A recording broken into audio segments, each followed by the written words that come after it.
はい、どうもベロです。今回は現場の AW と縦向き溶接をやっていきたいと思います。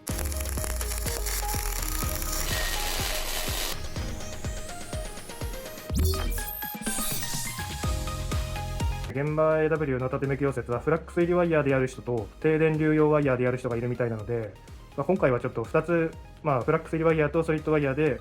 2回やってみたいと思うんですけど、一発勝負でやるのでちょっとうまくいくか分かんないんですけど、何か一つでも参考になればなと思います。板の方は 19mm で、こっちは32mm。実際の本番の試験の板は、ここをフライスで加工してると思うんですけど、実際アーク出してる時の板はこっちでやって、2回目はこっちでちょっとやっていきたいなと思います。で、高さなんですけど、地面からここまで何ミリとか、決まってるんですけど、自分まだ AW 受けたことないので、ちょっと高さわからないので、大体ちょっとこんな感じで適当にちょっとやらせていただきたいなと思います。縦向きはこういう AW はですね、ジャバ板っていうのをつくので、これを溶かしたら、試験に落ちてしまうってことで、脚長の高さもおそらくなんですけど、5.5 から10ミリ以内に収まっていて、ここの計測位置ですね、端から70か75ミリでしたっけ、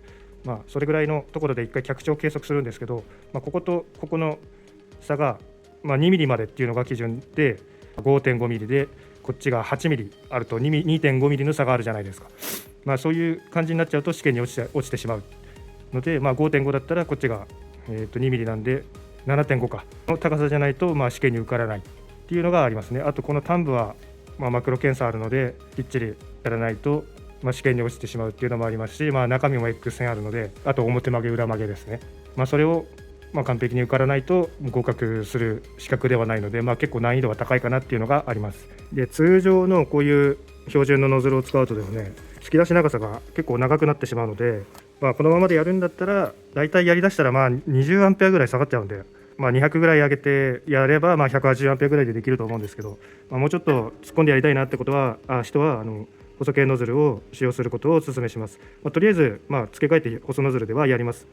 まずフラックス入りワイヤーの方ですね、 SF1 ですね。とりあえず全姿勢でできる溶接ワイヤーなので、こちらでやっていきたいなと思います。 SF1 の適正電流は180アンペアから、適正電流っていうことなので、それ以下にならないようにやっていきたいなと思うんですけど、裏当てが9ミリなんで、実の SA の 3V とか裏当てが6ミリなので、160アンペアぐらいでもこの焼けが青く入るので、9ミリあるんで180以上は上げて、それでも熱入んないんだったら、200アンペア以上の電流で、ちょっと調整してみてですね、それでも焼け入んないよっていう人は、トーチ角度をちょっと起こしてですね、やったりとかってするのも効果的なんじゃないかなと思います。いきなり進むと垂れるので、土台を作ってから進みます。初走はノズルが母材に当たり振りにくいです。アークが 32mm の裏当ての角、回先の先に当たるように進んでいきます。スラグ系のフラックスは電圧調整がシビアです。バッタが多くなる場合は電圧が高い傾向にあるので、電圧を低くしてみると効果的です。左手の拳は邪魔板に当てながら滑らせて進むとやりやすいです。ワイヤー突き出し長さは 20mm をキープしています。初期クレーター電流は 130A に設定しています。レガタ解析の縦向き溶接は初めてやったんですが、3層目までは脚長のことは気にしないで、ビードの際をしっかり溶かすことだけ考えて溶接しています。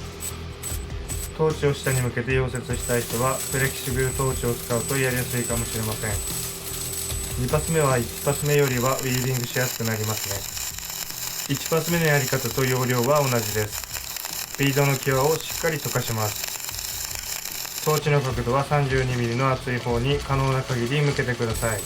向けすぎると解析側のビード際にアークが当たらなくなってしまうので注意しましょう。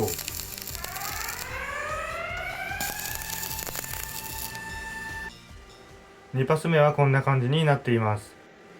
3パス目からはウィービング範囲が広くなるので 10A さらに上げると楽に上がれると思います。3パス目は広くウィービングするだけで、1パス目2パス目とやり方は変わりません。いきなり上がろうとせず、スプールの先端を狙い、リズムよく同じ動作で登ります。この動作を均一にしないときれいに溶接することはできません。安定してできる体勢もとても大事です。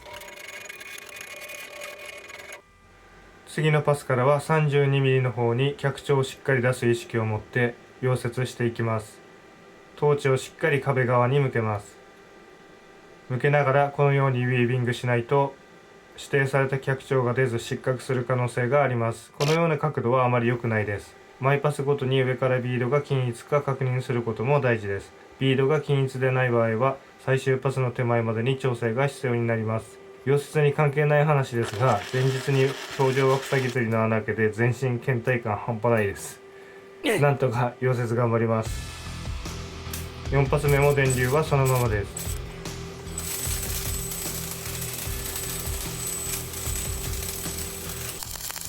4パス目も容量は同じですが、トーチ角度はなるべく壁側を向けるように意識をしています。次のパスで仕上げの前になるので、貝先があまりにも残ってしまっている場合は電流を上げるかトーチを下に向けたり溶接速度を調整する必要があります。逆に脚長が出過ぎている場合は電流を少し下げ、トーチを水平に保ち溶接速度を調節する必要があります。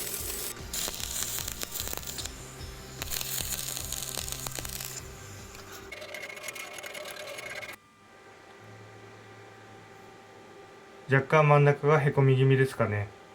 次のパスでアークをビード際に当てる量を調節していきます。縦向き溶接の端部が垂れてしまう方は映像を見て溶接するタイミングを見てみてください。プールが冷えるタイミングでスタートします。プールが冷えるまで辛抱してください。せっかちな人は我慢してください。初期電流を 130A に下げているので比較的プールが真っ赤でも足りにくいです。高い電流は足りやすくなります。壁側に振るときはアークの玉の中心が当たるくらいまで振ると脚長が上がりやすいと思います。ウィービングは左右に振り、右から左に行く時間、左から右に行く時間を同じ溶接速度になるように心がけ、登るスピードはプールの先端を見ながらゆっくり登っていきます。角に振りすぎると掘れたりします。振りすぎた時の音を覚えることも大事です。かなりの集中力が必要です。ビード際からジャマ板まで8ミリくらいかな。僕の動画ではおなじみの温度チョーク。圧管の温度が250度以下で溶接するとアンダーカットになりにくいです。最終パスの端部をやりやすくするために土台を作ります。縦向き溶接の下側の端部はもたつきやすく脚長が多くなりやすいので 32mm 壁側の角からプールが何ミリくらいのところにあるのかしっかり確認します。盛りすぎる人はおそらくアークをかぶしすぎています。最終パスはジャマ板が溶かしたら終了なので細心の注意が必要です。ビードの際にアークを 1mm くらい当てるように振っています。自分が出したい脚長に合わせてアークをビード際にかぶせる量を調節するといいです。両端は少し止める意識です。貝先の残りがどのくらいあるかで走って止まる時間が微妙に変わります。現場 AW 受けている人はどのくらいの電流でやっていますか？気になります。端部は湯盛りが上がるまでしっかり盛ります。拳をジャマ板から離してしまうととてもやりにくかったです。最終パスはもう少し電流下げた方が綺麗につくかな。2パスに分けた方が楽だったかもしれません。初めてやった割にはマシですかね。スラグの剥がれ方がダメだな。ボコボコしています。難しい。これは2回目の溶接ですね。あと 1,2 枚溶接したらコツはつかめそうな感じです。次はソリッドでやってみます。溶接に記算スタイルで失礼します。縦向きの解説動画は他にもありますので、よかったら概要欄から見てみてください。1パス目はできるだけ電流高めの設定で登りました。約 20A ほど電流をしてますね。始まりの方で電流調整していたので汚いビードになってますが、アークを出している電流が125から 130A ぐらいか、溶け込みも安心な電流かと思います。溶接初心者の方はアークの当てる量もよく見てみてください。全姿勢の溶接で言えますが、内部の溶け込みを良くするにはアークよりプールを先行させない、アークをしっかりビード際に当てることで、これをやってビードがラップする場合は電流が高すぎます。試してみてください。機械の設定の話ですが、僕は資格試験ではアーク特性は使用していません。電気は変えずそのままやっています。初走の方は 120A を下回らないように溶接することを心がけています。曲げも問題なく上がる電流ですし、登っていくにもやりやすい電流かと個人的に思います。次のパスまでは電気はこのままでいきます。あまり低いと登るの大変です。AW の縦向きは実試験より距離が長いのでめちゃくちゃ大変です。AW 試験は1つの会社で1日かかりますからね。ミスが許されない種目を4から5つ連続で溶接するのでとても大変な資格です。次のパスから5と6パス連続でいきます。脚長を少し抑えたいので 10A くらい電流を下げました。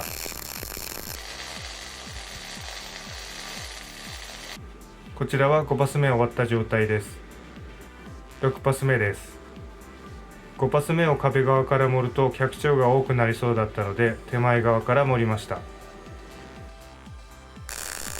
7、8パス目はトーチ角度に気をつけています。どちらも 32mm の壁側にあまり向けないように溶接しています。7パス目は溶接材料に対してほぼまっすぐです。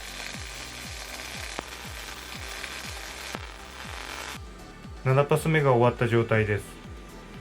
もう少し回先残した方が良かったかもしれません。8パス目が終わった状態です。角までの残りは10ミリくらいあるので仕上げ前の高さは問題なさそうですね。体力の限界が来てます。トーチ角度に気をつけながら持っていきます。最終パスはもう少し真ん中まで振った方がいいのは分かってたんですが、体力の限界で振る気力がありませんでした。全身疲労感ある中で低電流溶接は結構えぐいです。9パス目はこんな感じです。最終パスは約5ミリかぶせればよかったですね。ここまでかぶせれば段差なかったです。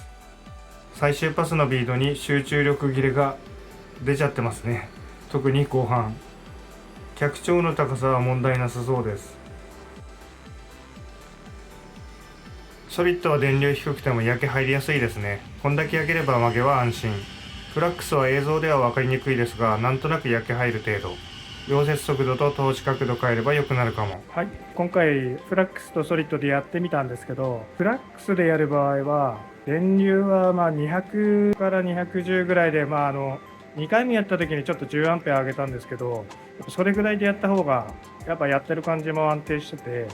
溶け込みもいいなっていう感じはしました。だけどちょっとやっぱ最終パスを盛るときに、ワンパス仕上げでしたが、難しいかなっていう感じのイメージですね。何回か練習すればうまくいくとは思うんですけど、フラックスはそんな感じで、ソリッドの低電流で 50T でやる場合は最初から最後まではやりやすいかなっていうイメージはあったんですけど、ただちょっと途中から分けないと結構上がっていくのに時間かかってくるんで、集中力がちょっと切れてしまうんじゃないかなってことで2回に分けてやってみました。トータル自分だったらどっちでやるかなっていう感じだったら、フラックスでやった方が楽にできるかなっていう感覚はありますね。だけど確実に行くんだったら低電流用ワイヤー使った方が確実にゆっくりですけど合格するんじゃないかなっていう感じのイメージはあります。フラックス慣れてる人はフラックスでやった方がいいんじゃないですかね。正直現場 AW 初めてやったんで、見た目も普通なんですけど難しいなっていう感じがしましたね。やりにくかったんで、どっちを取るかはあなた次第みたいな感じのところはあるんですけど、参考になった方はグッドボタンと高評価いただければありがたいです。あとチャンネル登録もよろしくお願いいたします。